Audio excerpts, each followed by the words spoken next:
Mahkamah Agung menyelenggarakan seleksi hakim ad hoc tahap ke-20 untuk pengadilan tindak pidana korupsi. Sebanyak 283 calon hakim ad hoc dari seluruh Indonesia mengikuti seleksi tahun ini.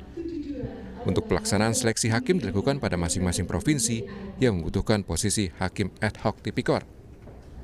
Salah satu tempat penyelenggaraan dilaksanakan di Aula Utama Pengadilan Tinggi DKI Jakarta untuk menyeleksi hakim ad hoc Pengadilan Tipikor Jakarta. Agenda seleksi hakim ad hoc ke-20 ini dibuka langsung Ketua Kamar Pidana Mahkamah Agung Suhadi, didampingi juru bicara Mahkamah Agung Soeharto dan Panitera MA Ridwan Mansur.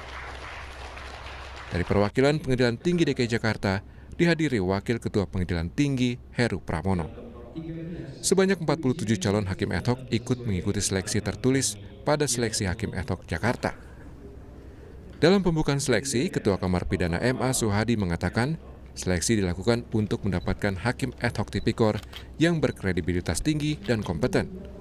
Oleh karena itu, Suhadi berharap agar peserta bersaing secara sehat dalam ujian tertulis yang dilakukan kurang lebih selama 3 jam ini. Sekarang ini sudah tahap ke-20, ya, yang setiap tahun dilaksanakan dan 3 tahun terakhir ini 2 kali dalam 1 tahun. Karena untuk memenuhi kebutuhan hakim ad hoc untuk memberantas tindak pidana korupsi, baik yang berhubungan dengan kerugian negara dan juga mengenai tindak pidana suap. Selain seleksi hakim ad hoc tipikor di Jakarta, seleksi serupa juga dilaksanakan di ruang sidang utama Pengadilan Tinggi Bandung, Jawa Barat. Sebanyak 23 peserta mengikuti seleksi ujian tertulis calon hakim ad hoc tipikor tahap 20 tahun 2023.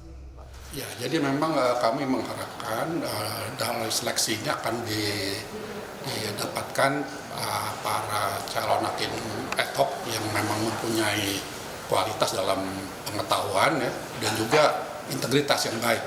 Karena memang dalam sidang-sidang tipikor itu sangat dibutuhkan kualitas dari seorang hakim ad hoc dan juga integritasnya. Untuk persyaratan peserta yang mengikuti seleksi hakim ad hoc antara lain sarjana hukum dan sarjana lainnya yang berpengalaman di bidang hukum minimal 15 tahun dan batas usia peserta minimal 40 tahun. Peserta yang lolos seleksi administrasi dilanjutkan seleksi ujian tertulis. Tahap pertama mengerjakan soal uraian yang meliputi pengetahuan soal hukum dan dilanjutkan tahap kedua, yakni ujian membuat putusan. Peserta yang akan lulus adalah peserta yang berkualitas dalam mengerjakan soal ujian tersebut sehingga mampu mendapatkan nilai tinggi karena yang diperlukan adalah hakim yang berkualitas. Tim Liputan Kompas TV.